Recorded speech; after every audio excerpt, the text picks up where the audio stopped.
Então eu vou falar agora sobre essa proteção à integridade física um pouco melhor, vou especificar um pouco mais. Falamos de forma mais genérica na primeira apresentação. Bom, essa proteção à integridade física, ela tutela o corpo humano, tá? Tanto vivo quanto depois que faleceu, ou seja, diz respeito à questão dos órgãos, a questão dos tecidos, né? E partes que são possível, suscetíveis de separação ali no caso. Então a proteção corporal, proteção à integridade física vem aí a prevenir aí um dano estético, né? Salvo, aqui é uma exceção, o artigo 13 traz uma exceção, que é a diminuição do corpo, mas aí um dano permanente por questão de uma exigência médica, uma situação onde teve que ser retirado alguma parte do corpo humano ali que estava trazendo prejuízo à saúde, né? São lícitas algumas situações dentro dessa integridade física, a questão das tatuagens, né? A questão da cirurgia estética, como lipoaspiração, redução de mama, então isso é possível, o ordenamento prevê aí essa exceção.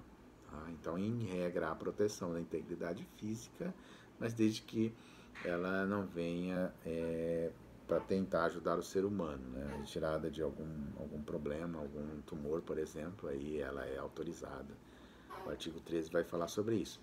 A questão do transplante de órgãos está contemplada na nossa Constituição Federal, no seu artigo 199, parágrafo 4º. E tem uma lei também, a 9.434 de 97, que vai falar aí sobre essa questão do transplante de órgãos, né?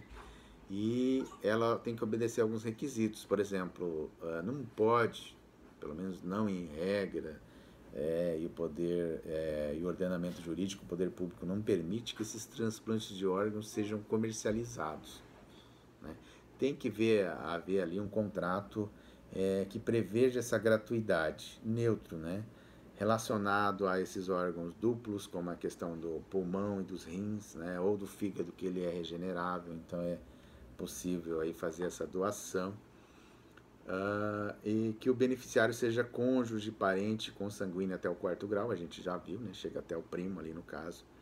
Ou qualquer pessoa, né? Mas aí demanda uma autorização específica. É possível aí fazer essa questão do transplante de órgãos, está regulamentado pela Lei 9.434 de 1997, uma vez que a Constituição Federal traz aí essa premissa maior. E a premissa menor é é a lei especial que vai regulamentar por essa lei aí de transplante de órgãos, 9.434 de 97. Uma novidade, né? Nas outras aulas eu já tenho trabalhado já com essa parte geral há algum tempo, mas essa novidade diz respeito à questão do enunciado 276 da 4ª Jornada de Direito Civil do Conselho da Justiça Federal, publicada em 16 de julho de 2018. É uma novidade, mas nem tanto, né? Já estamos em 2021, mas enfim, aconteceu essa pandemia, muita coisa passou batido, mas se passou por intermédio desse entendimento doutrinário e jurisprudencial. Percebam que a lei, pessoal, não dá conta de explicar tudo. Às vezes é necessário um enunciado, a doutrina e a jurisprudência para estar regulamentando alguns dispositivos, ou seja, é permitido pela doutrina e pela jurisprudência a questão da cirurgia de transgenitalização, desde que obedeça aí os preceitos do Conselho Regional de Medicina e consequente alteração do prenome e do sexo dessa pessoa no registro civil. Acredito que a doutrina e a jurisprudência mandou bem nessa situação. Já tinha brasileiro indo para outros países para fazer esse tipo de cirurgia onde era permitido, então o Brasil adotou aí essa possibilidade também, agiu certo o legislador, respeitando aí os direitos da personalidade. Bom, e o Registro Civil, o CNJ, né, Conselho Nacional de Justiça, baixa os provimentos aí, autorizando os cartórios dos tabeliães aí para fazer aí esse registro civil. Agora, na questão da tutela, isso aí é na questão da tutela do corpo vivo que nós falamos. E na questão da tutela do corpo depois que morre? Está regulamentado pelo artigo 14 do Código Civil, onde vai dizer assim que desde que para fins altruísticos, né, ou científico, altruístico é o contrário de egoístico, ou seja, a pessoa pensar no bem dos demais, e desde que seja gratuito também, né, pode deixar esse corpo, a pessoa pode deixar depois que falecer, para uma faculdade de medicina, desenvolver uma pesquisa médica, de repente para transplante, tá? Isso é permitido pela legislação.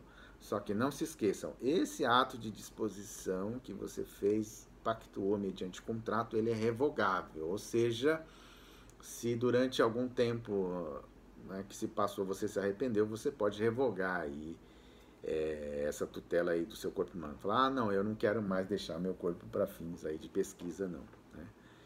Então, é respeitar a autonomia do paciente. Esse é um outro ponto importante, a autonomia do paciente. O que é isso? A autonomia é um princípio muito caro para o direito civil, que é a autonomia privada, a autonomia de vontade. Então, o paciente tem aquela autonomia, por exemplo, de não querer se submeter a um procedimento. Né? E apesar de ninguém, né, nenhum brasileiro, nenhum habitante aqui do território nacional puder ser constrangido, obrigado a se submeter a um tratamento médico ou uma intervenção cirúrgica com risco de vida, isso pode acontecer. Ninguém é compelido, ninguém é obrigado a fazer essa cirurgia. Contudo, prestem atenção aqui, nas situações emergenciais necessárias à manutenção de vida, privilegia-se o direito à vida em detrimento da autonomia. Então, são dois direitos caros aqui para o nosso direito, o nosso ordenamento. O direito à vida de um lado e o direito à liberdade de outro. A pessoa a liberdade de poder fazer com o corpo dela o que ela bem entender. Então, na colisão desse direito, a gente já viu ali com Alexia, ponderação, o direito à vida ali, né, vai prevalecer. É claro, né, que aqui não, a gente não considera, por exemplo, o direito não considera aquela cirurgia que era só para prolongar por poucos dias a vida de alguém, né, que diz respeito a essa questão de ser essencial esse tratamento, essa cirurgia, essa transfusão de sangue, para que a pessoa continue a viver, porque esse sentimento religioso também ele é tutelado pela nossa Constituição. Então, a colisão de direito fundamental.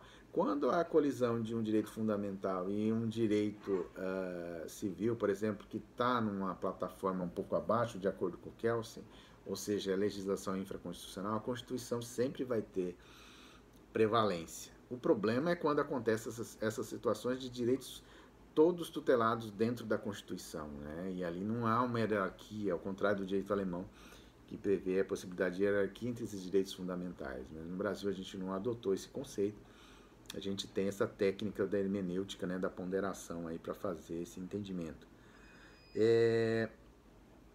Um outro ponto importante aqui, a questão da integridade psíquica ou moral. Falamos sobre a integridade física. O que diz respeito a essa integridade psíquica? Né? Diz respeito à questão da imagem, a questão da privacidade, a honra, o nome dessa pessoa estão tutelados aí nessa integridade psíquica ou moral. Né? E na questão do direito de imagem, a regra é que essa utilização da imagem, ela demanda autorização expressa ou tácita, ou seja, autorização mediante um contrato expressa, né, de forma expressa, ou tácita com anuência, aceitação. Há uma exceção a esse direito de imagem quando houver aí riscos à administração da ordem pública, da justiça. Por exemplo, uma foto de um foragido. Aqui há uma exceção, o ordenamento prevê essa exceção. É possível aí você fazer aí essa foto aí, esse retrato falado dessa pessoa que está foragida, né? Porque é para uma questão de segurança pública. Né? Ou seja, é uma exceção, a regra é que esse direito de imagem ele precisa dessa autorização expressa. A biografia é uma outra questão importante que a gente tem aqui dentro do direito civil. Teve uma ação direta de inconstitucionalidade de número 4815, né, que regulamentou mais recentemente, não faz tanto tempo assim, a questão de que não é mais necessária a autorização daquela personalidade para se fazer a biografia. Né? Houve um problema aí com alguns famosos, se não me engano, Roberto Carlos aí, era possível até então fazer aí uma medida judicial, de repente um mandado de segurança para proibir a veiculação daquela biografia. Contudo, aí depois desse entendimento do STF, não há aí essa necessidade de autorização dessa pessoa que vai ser feita a biografia. Porém, cuidado aqui, Se for passado os limites nessa biografia, limites desse direito da personalidade, vai haver aí a indenização. Tá? Novamente aqui, uma ponderação do STF. Você pode até fazer a biografia da pessoa, mas responde no caso de que houver a violação aí aos direitos da personalidade. A questão da privacidade é outro tema caro dentro do direito da personalidade, contemplada no artigo 5º, inciso 12 da Constituição Federal, portanto está no rol das garantias fundamentais. Por isso que eu falei para vocês que a gente trabalha direito civil aqui, mas alguns parâmetros são fixados pela nossa Constituição Federal, daí alguns autores falar que hoje existe um direito civil também constitucional, tá? Há uma ala dentro do direito que prevê aí essa filiação à doutrina. Mas o artigo 21 do Código Civil, vamos dizer que é uma cláusula pétrea esse direito da personalidade. Significa o quê? Que a gente não pode mexer dentro da Constituição, dentro do direito da personalidade. A cláusula pétrea é isso, fica petrificado dentro do ordenamento aí. Não pode haver normas que venham a excluir esse direito da personalidade. Não caia numa pegadinha, né? Você não pode excluir direito da personalidade, mas você pode mexer desde que seja para aumentar esse rol, porque aí vai garantir uma maior eficácia, uma maior abrangência desses direitos da personalidade. Então a privacidade ela é inviolável, né, sob pena de você estar autorizando alguém a ingressar com uma ação de dano moral, né, ou dano moral puro aí no caso dessa propaganda que foi feita de forma indevida, você pode pedir aí uma tutela específica, tá, de paralisação dessa propaganda. É um dano moral considerado, a doutrina traz esse nome também importante, né? É um dano moral puro, ou seja, independe da questão da indenização, ela tem essa proteção, tá? É também chamada de dano moral in re ipsa, é um nome em latim, tomem cuidado. Quando vocês ouvirem essa expressão, está se referindo ao dano moral puro, você pode ali paralisar aquela propaganda sem a sua autorização. Então o magistrado, o juiz que recebe aquela petição com o requisito, com esse requerimento do interessado, deve adotar as providências necessárias para cessar esse ato contrário à norma. Como que isso acontece, né? De repente pode aparecer ali um oficial de justiça ali com a ordem judicial na tua porta, com essa força de coerção para que você pare de praticar aquele ato lesivo. Ah, professor, mas o que acontece se eu não obedeço? Aí você pratica o crime de desobediência, vai por mim. Ordem judicial foi feita para ser cumprida, tá? Nem questione o seu advogado, é que deve questionar aí, por exemplo, essa legalidade ou essa ilegalidade. Claro, né? Às vezes o magistrado também pode se enganar, né? Pode ser alguma coisa no Instagram, no Facebook que não fere aí esses direitos, mas visando preservar ali o direito de um menor, ele pode deferir uma liminar no sentido de proibir a veiculação, né, daquela rede social, por exemplo. Então, há uma exceção também nessa questão de direito à privacidade no que diz respeito, por exemplo, à quebra de sigilo fiscal. Quando a pessoa deve tributos, aí então há uma quebra desse direito da privacidade, né? Ou ela comete ato ilícito, um crime também, a questão da comunicação, o seu celular ali, pode haver uma quebra de sigilo para ver com quem que você anda ligando, de repente, se você comete um ato ilícito. Essas seriam as outras considerações. Fechamos aqui mais um bloco de direito da personalidade, um direito muito importante, diz respeito ao seu dia a dia. Temas interessantes, estou à disposição para sanar alguma eventual dúvida pela minha rede social. Pesquisem, tá, meus queridos? Pesquisem. Posso assistir um vídeo na internet? Claro que sim, mas tomem muito cuidado, porque esse vídeo pode estar desatualizado. Há situações aqui dentro do direito, como eu mencionei para vocês, que é de pouco tempo, e aí você pode estar, por exemplo, assistindo um vídeo de 2010. Então tomem só cuidado aí com essa questão da atualização do direito. O direito é muito pontual, ele tem se alterado, né? A teoria da incapacidade foi alterada aqui, não faz muito tempo também. Quanto que é esse não faz muito tempo? Né? A questão de 3, 4 anos aí foi alterado aí. A gente vai ver numa outra aula também essa questão. Por exemplo, não existe mais absolutamente incapaz ali que não seja aquele menor de 16 anos. Né? O código trazia outras previsões, mas essa lei foi alterada em razão do Estatuto da Pessoa com Deficiência. Muito obrigado, bons estudos para vocês e até a próxima.